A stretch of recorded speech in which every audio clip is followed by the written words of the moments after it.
In combat sports, there's an unwritten code of honor. Some choose to cross the line, resorting to dirty tactics, showboating, and disrespect. Today, we'll show the moments when the dirtiest rats in fighting got humbled for their pre-fight rat acts. Let's go. Number 1. Sergey Kovalev versus Jean Pascal. Jean Pascal, a former champion, was known for his flashy style and trash talk. In the lead-up to the fight, he repeatedly taunted Kovalev, flipping his hat off in a not-so-perfect attempt. As the bell rang in Montreal's Bell Centre, Pascal's hometown crowd roared with anticipation. However, Kovalev, true to his crusher moniker, quickly silenced them. A devastating right hand sent Pascal stumbling to the canvas in the third round. He sets it up with that straight left to the body, and he's looking to come over top.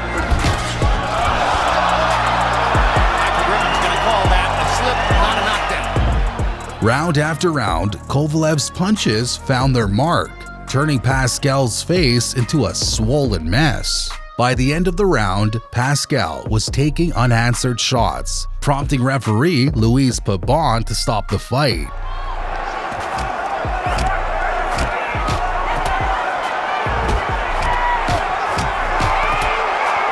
Да, вот то, что требуется.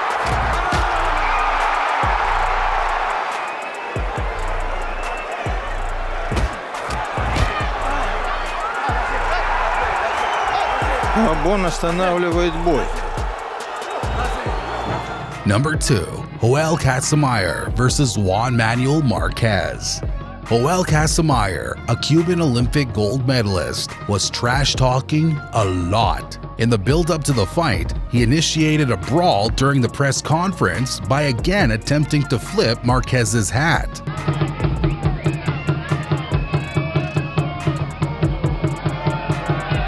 On the fight day, the first few rounds were competitive, with Casamayor landing some sharp counters. He can. Long left hand, and he takes a left hand in return, does Marquez. But Marquez slowly began to solve the Cuban style. In the 11th round, a vicious right hand from Marquez sent Casamayor crashing to the canvas. Although he bravely got up, Marquez swarmed him with a flurry of punches, forcing the referee to stop the fight. A lot of times people see a brawl, they think that's a good fight. And he drops him with a big right hand. Big right hand. He's in the last 20 seconds. Got 20 seconds to go. Marquez will come in for the jump on him. Tries to get him turned. It won't take a lot. Marquez trying to finish the deal here. Remember, Casamayor has never been knocked out. He's down again. And that's it. It's over. Juan Manuel Marquez is the champion. Number 3. Adam Azim versus Ryan Charlton. The 2022 bout between Adam Azim and Ryan Charlton was a classic case of youth versus experience, with a hefty dose of hubris thrown in.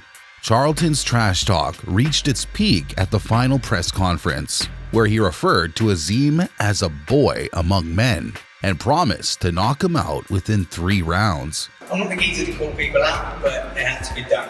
Being myself, being Adam Azim, I'm ready. But when the bell rang at Alexandra Palace in London, Azim wasted no time in proving Charlton wrong. Midway through the first round, a lightning-fast right hand sent Charlton to the canvas. The jab from the waist, plants it down the middle, and the right hand to the back of the head. Then, in the second round, Azim continued his onslaught. Another right hand dropped Charlton again, and though he bravely rose once more, Azim didn't let up. A final flurry of punches forced the referee to stop the contest, giving Azim a TKO victory and teaching Charlton a harsh lesson about underestimating young talent. Do something to stay out in the open, and the right hand comes over the top. Down he goes. The towel came in anyway. Azim just missed it. Number 4. Jake Paul versus Ben Askren. The 2021 boxing match between YouTuber turned boxer Jake Paul and former MMA champion Ben Askren was a collision of two worlds. Askren, with his Olympic wrestling background and MMA experience, openly mocked Paul's boxing aspirations. He repeatedly called Paul a Disney kid and promised to expose him as a fraud in the ring. Bro, you were 36.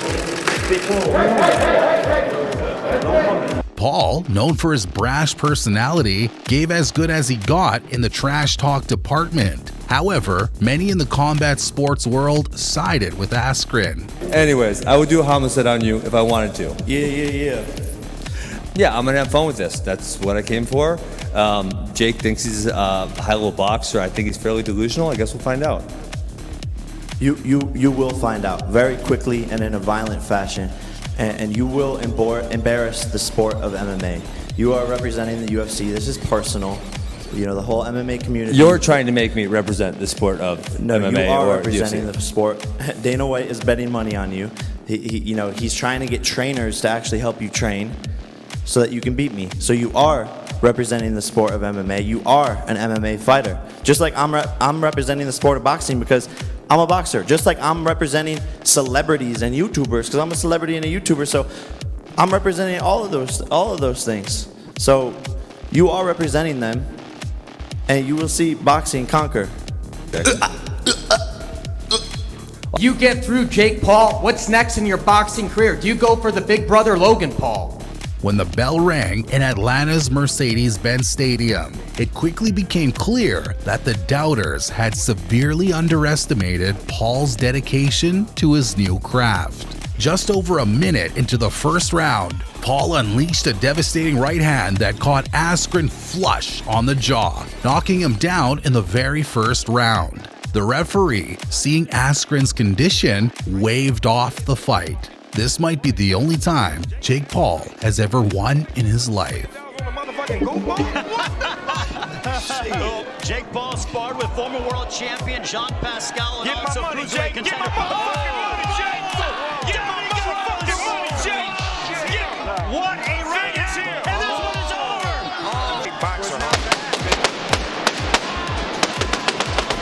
over. Number 5. Michael Zerafa versus Isaac Hardman. The 2022 IBF middleweight title eliminator between Michael Zerafa and Isaac Hardman was preceded by one of the most heated build-ups in recent Australian boxing history. Hardman repeatedly insulted Zerafa, calling him a dog and promising to end his career. The bad blood culminated in a brawl at the pre-fight press conference, where Hardman attempted to physically intimidate Zerafa.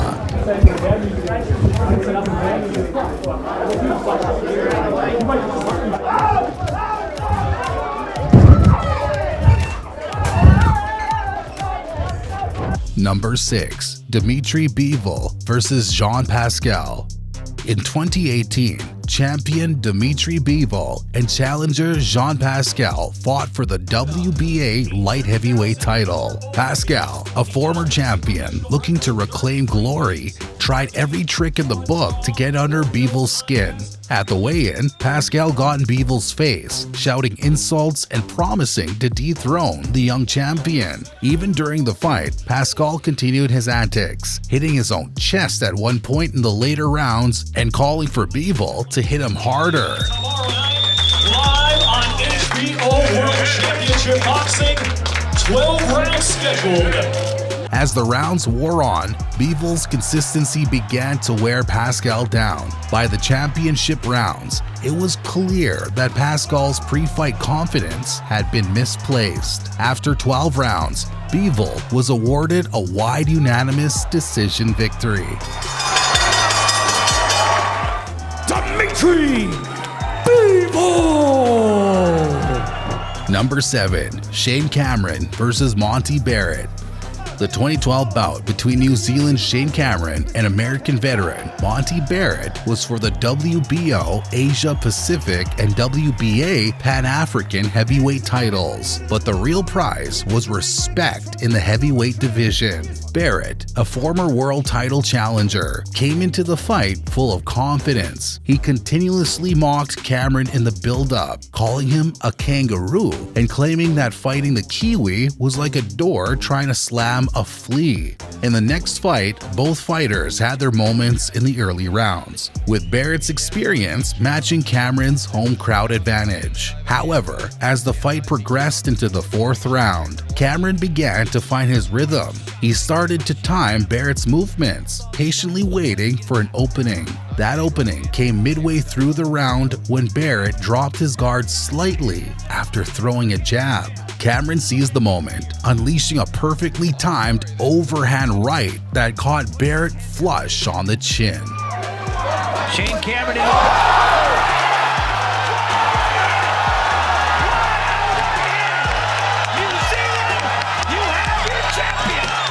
Number 8. Darchinyan versus Nonito Donaire.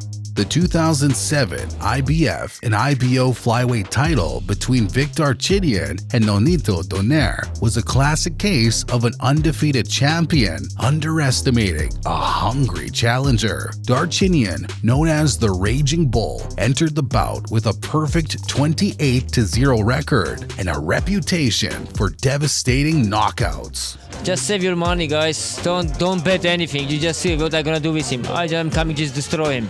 In the lead-up to the fight, Darchinyan's trash talk reached new heights. He vowed to smash and destroy Donaire, even going as far as to say he hoped Donaire would walk out by his legs from the ring. The Armenian fighter's confidence was sky high, and many boxing pundits expected him to steamroll the relatively unknown Donaire. However, Donaire, nicknamed the Filipino Flash, had other plans. From the opening bell, he showed he wasn't intimidated by Darchinyan's reputation or trash talk. Donaire's speed and movement gave the champion problems, and he began to time Darchinyan's wild swings. In the fifth round, Darchinyan's aggression became his undoing. Donaire saw his opportunity. He ducked under Darchinyan's punch and came up with a perfect left hook that caught the champion flush on the jaw. Darchinyan crashed to the canvas. His undefeated record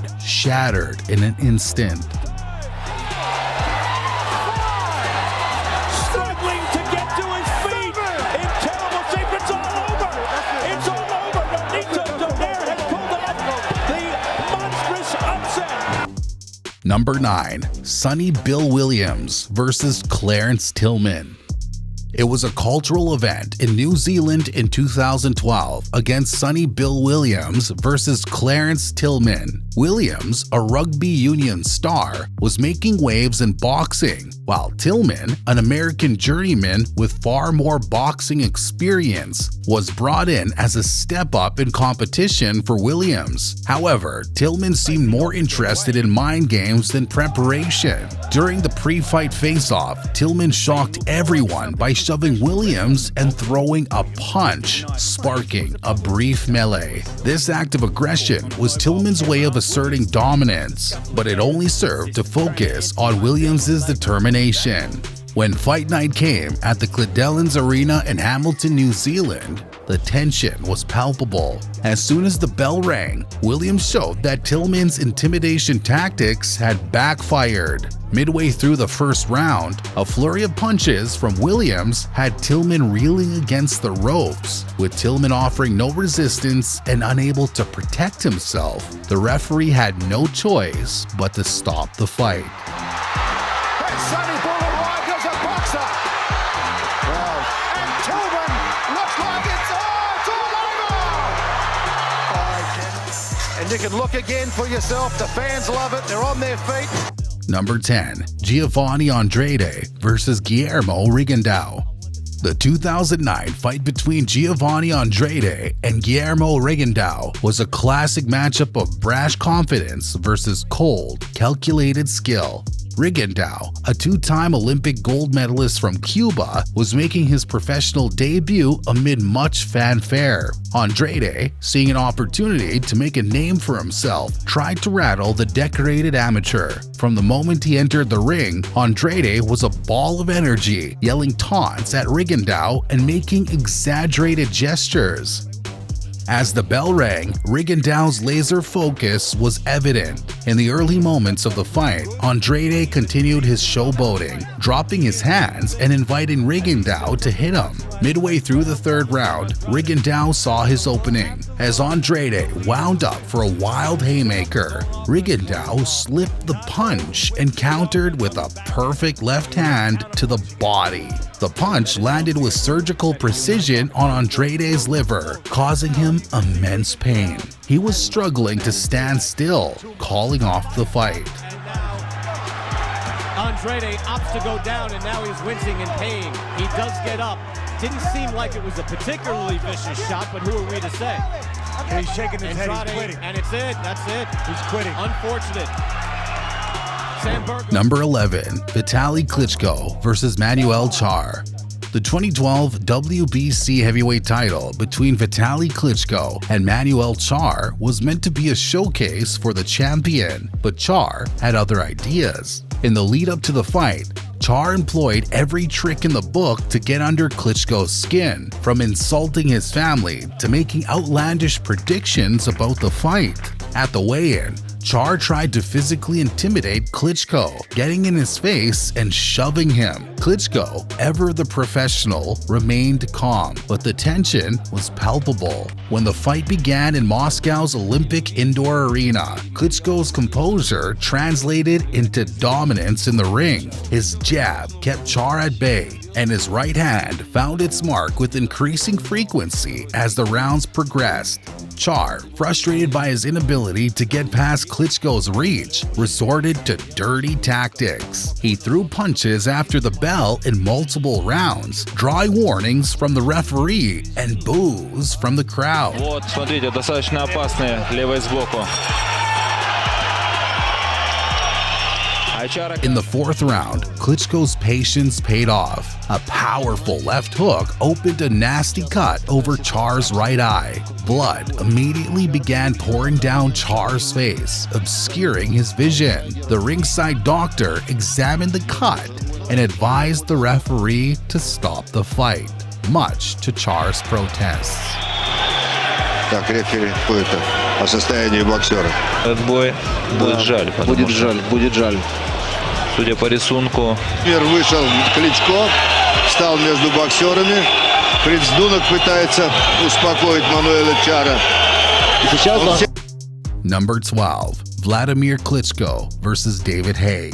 The 2011 heavyweight unification bout between Vladimir Klitschko and David Haye was years in the making, largely due to Haye's relentless trash talk and provocative actions. Haye had been chasing a fight with the Klitschko brothers for years, going so far as to wear a t-shirt depicting himself holding their severed heads. In the build-up to the fight, Haye refused to shake Klitschko's hand at press events. He also made rude remarks about Klitschko's family and promised to end the Ukrainian's career.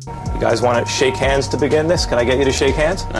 You know, you can shake. You want to give you a hand? I'll shake you down on July 2nd. When they finally met in the ring at Hamburg's Imtech Arena, the difference in their approaches became clear. Klitschko controlled the fight from the outset with his ramrod jab and powerful right hand. As the rounds wore on, Haye's pre-fight bravado seemed increasingly hollow. He spent much of the fight on the back foot, occasionally falling to the canvas to avoid Klitschko's punches. In the latter rounds, Haye blamed his poor performance on a toe injury, further diminishing his credibility. After 12 one-sided rounds, Klitschko was awarded a unanimous decision victory, unifying the WBA, IBF, WBO, and the ring heavyweight titles. The scorecards reflected Klitschko's dominance and served as a stark rebuke to Haye's years of trash talk. To the final bell, both of them raise their arms.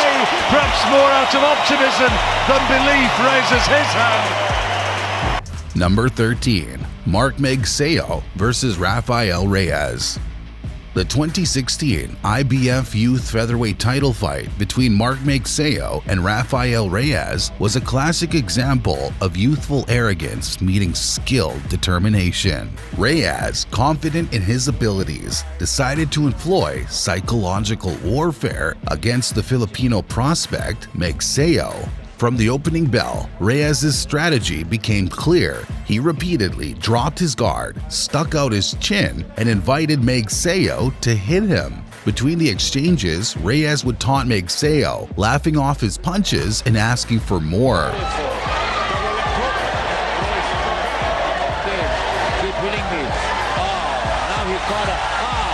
He got into trouble with that overhand right. Getting cocky itong si Reyes.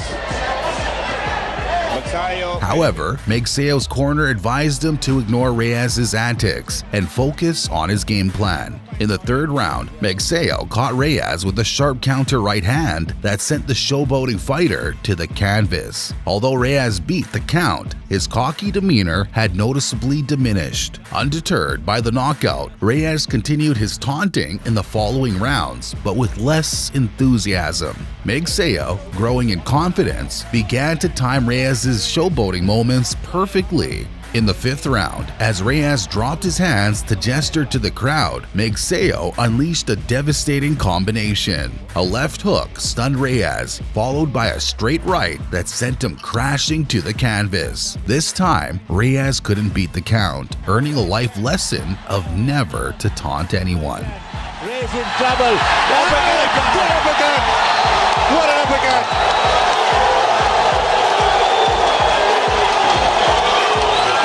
What a shot!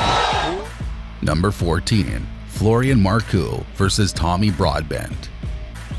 The 2020 welterweight clash between Albania's Marku and Britain's Tommy Broadbent was supposed to be a stepping stone for the undefeated Marku. However, Broadbent had other ideas, turning the 6-round bout into a showcase of cockiness that ultimately backfired. From the opening bell, Broadbent's strategy became clear. He was going to try to get into Marku's head. He began showboating almost immediately, dropping his hands, sticking out his chin, and even turning his back on Marku at times. To his credit, Marku remained focused on the task at hand. He continued to press forward, landing solid shots whenever Broadbent's showboating left him exposed. However, Broadbent's unorthodox style made it difficult for Marku to find a rhythm, and the rounds remained competitive.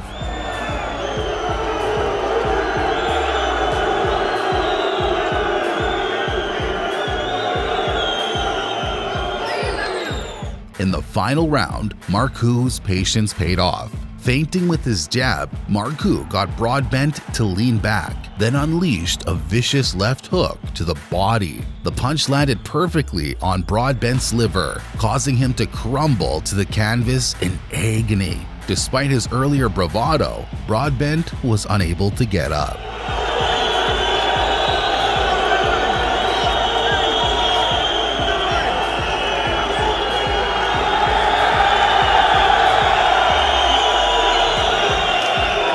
Number 15. Marco Antonio Barrera versus Kennedy McKinney. The 1996 WBO Super Bantamweight title fight between Marco Antonio Barrera and Kennedy McKinney was a clash of styles both in and out of the ring. McKinney, an Olympic gold medalist, was known for his trash talk and brash personality. Barrera, despite his young age of 22, was already developing a reputation as a cool, calculated fighter. You cannot put me here in my town.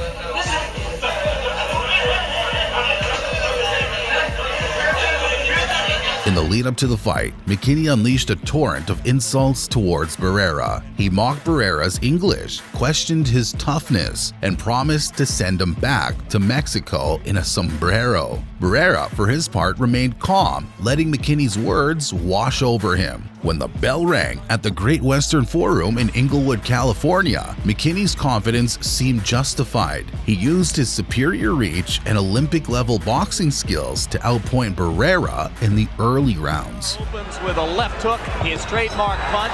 Here it is. Doubled up with that right hand, lands a...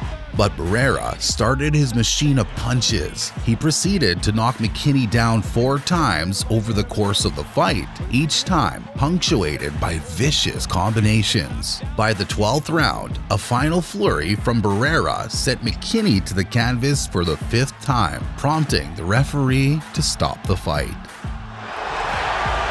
McKinney is a weak fighter now. Barrera knows it. And that's it. Number 16, Adonis Stevenson versus Thomas Williams Jr.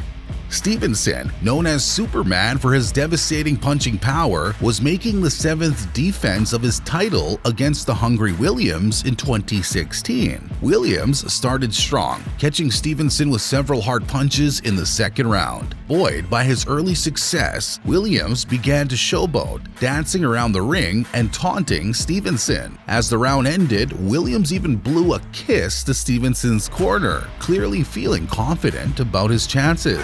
A combination.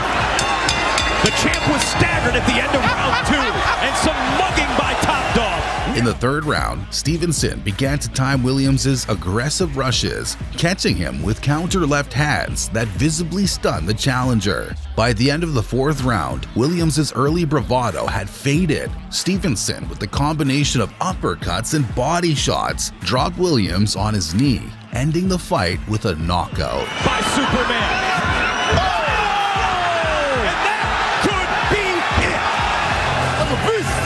Number 17, Ashley Sexton versus Usman Ahmed. The January 2010 bout between Ashley Sexton and Usman Ahmed at York Hall in London became an instant viral sensation, but not for the reasons Ahmed had hoped. On fight night, Ahmed took his showmanship to new heights with an entrance that would make even Prince Naseem Hamed blush. He even danced around the ring like he was going to own this ring, with his performance completely underestimating the Sexton. Once the fight began, it quickly became clear that Ahmed's boxing skills didn't match his showmanship. Sexton, a no-nonsense fighter with a solid amateur pedigree, wasted no time in taking control of the bout. Just over a minute into the 1st round, Sexton saw his opening. As Ahmed lazily dropped his hands after throwing a jab, Sexton unleashed a perfectly timed overhand right that caught Ahmed flush on the chin. The impact was devastating, sending Ahmed crashing straight behind like a dead body. It's the right hand, and he's been having success with that since the opening bell. Oh, what a knockout! No way he'll get up from that. Fight's over. Ashley Sexton. Number 18, Peter Graham versus Badr Hari. The March 2006 K1 World Grand Prix match between Peter Graham and Badr Hari was a clash of styles and personalities that would go down in kickboxing history. Hari, only 21 at the time, was already developing a reputation as a talented but volatile fighter. His pre-fight antics reached new lows when he not only verbally insulted Graham, but also instigated a physical altercation at the press conference. As the fight began in Osaka, Japan, Hari's confidence seemed justified. He used his reach advantage and technical striking to keep Graham at bay, landing several clean shots in the 1st round. Hari's cockiness grew with each successful exchange, and he began to showboat, dropping his hands and taunting Graham. However, Graham had a secret weapon in his arsenal, a technique called the Rolling Thunder. With Hari backing him up against the ropes, Graham suddenly launched into a backflip, bringing his heels down into Hari's head in a spectacular rolling kick.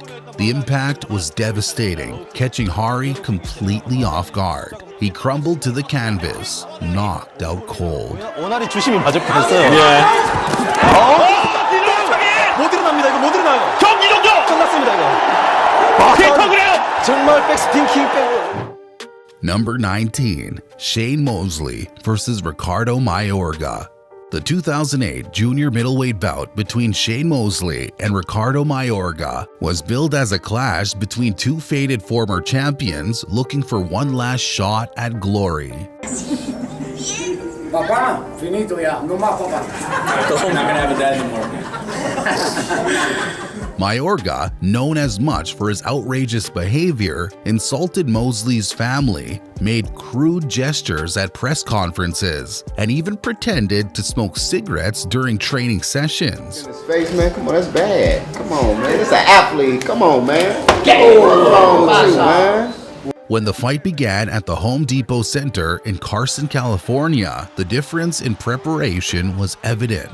Mosley, despite being 37, looked sharp and focused. Mayorga, on the other hand, came out of shape and relied on his usual wild, unorthodox style. By the 6th round, Mayorga's antics had clearly frustrated him more than they had Mosley. In a desperate attempt to get into Mosley's head, Mayorga began shouting insults and making obscene gestures between exchanges. In the final round, Mosley's left hand sent Mayorga into a deep sleep, teaching a lesson that's a bit late but will be remembered his whole life. And he puts Mayorga on the canvas. That old 12th round magic. And he knocks him down again to finish the fight. And it's a knockout. The left hook. It's a knockout. He finally got it. Brilliant stuff by Shane. Number 20. Tony Bellew versus David Haye. The March 2017 heavyweight clash between Tony Bellew and David Haye at London's O2 Arena was one of the most anticipated British boxing matches of the year. Haye, a former world champion in 2 weight classes, was heavily favored against Bellew, who was moving up from cruiserweight for the fight. In the lead-up to the bout, Haye's trash talk reached new levels of arrogance. He promised to end Bellew's career, made crude remarks about his opponent's appearance, and even threatened physical harm beyond the confines of the ring. Bellew, known for his own verbal skills, gave as good as he got.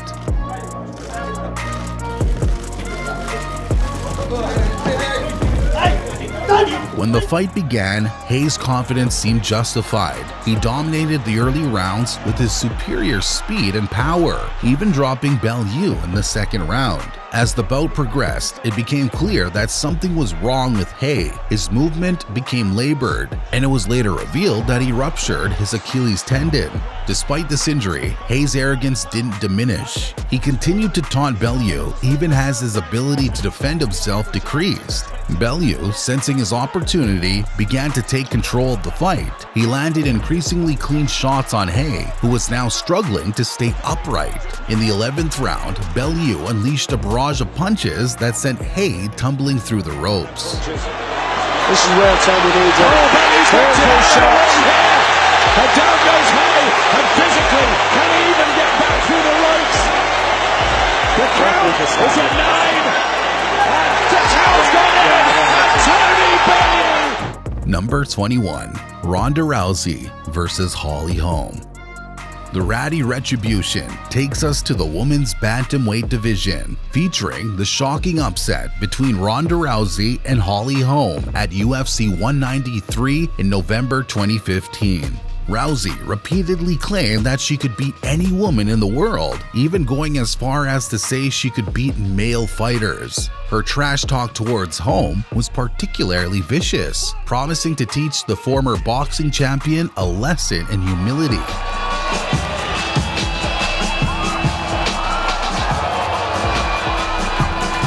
When the fight began in front of a record crowd in Melbourne, Australia, it quickly became clear that Rousey had severely underestimated her opponent. In the 2nd round, Rousey's frustration got the better of her. She charged at Holm recklessly, eating a counter left hand that staggered her. As Rousey turned around, visibly dazed, Holm seized the moment.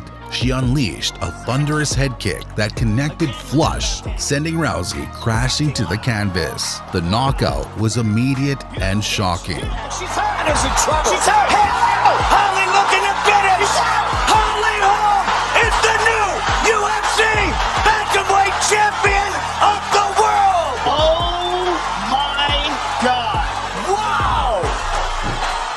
Number 22. Anderson Silva versus Chael Sonnen 2. This is the highly anticipated rematch between Anderson Silva and Chael Sonnen in July 2012. Sonnen, known for his unparalleled trash talk, had spent the 2 years since their first fight relentlessly insulting Silva, his family, and his entire country of Brazil. He claimed that Silva's first victory was a fluke and promised to dominate him in the rematch. Anderson Silva saying he tapped. Did he tap or did he not tap?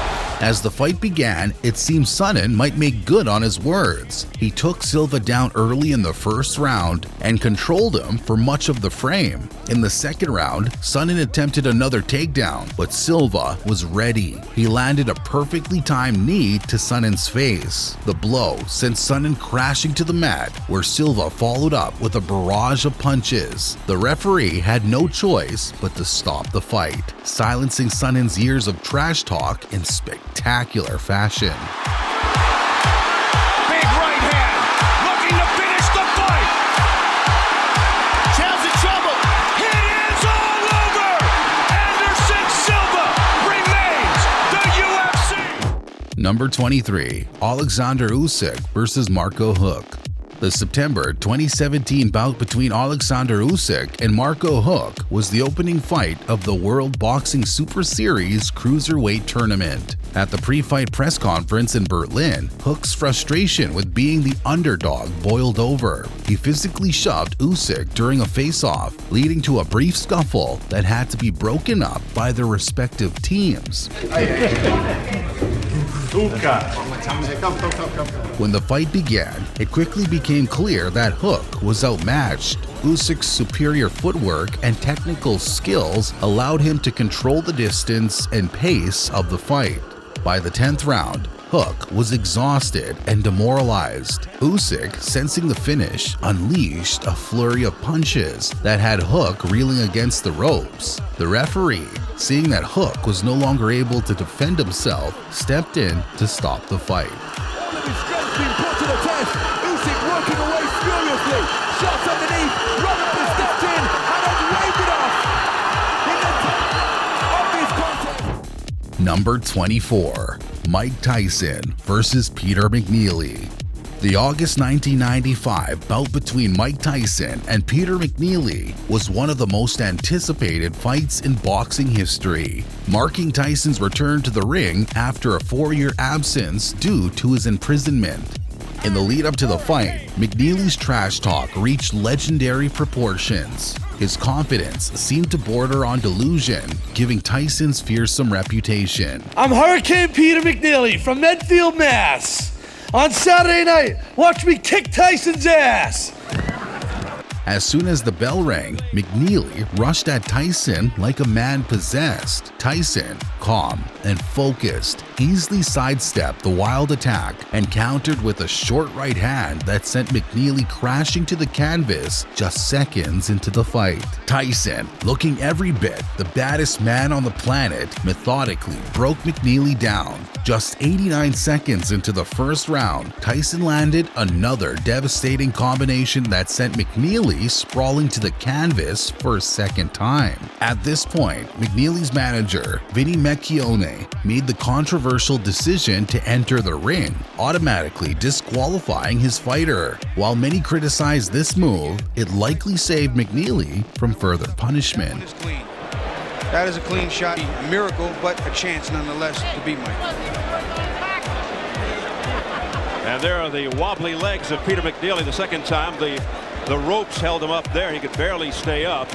And here's the point where Mills Lane is ushering Tyson over to the neutral corner. And there's Vinny Vecchione, the manager and trainer. So, which was your favorite fight among all these? Let us know in the comments section. And don't forget to subscribe to our channel. Thanks for watching.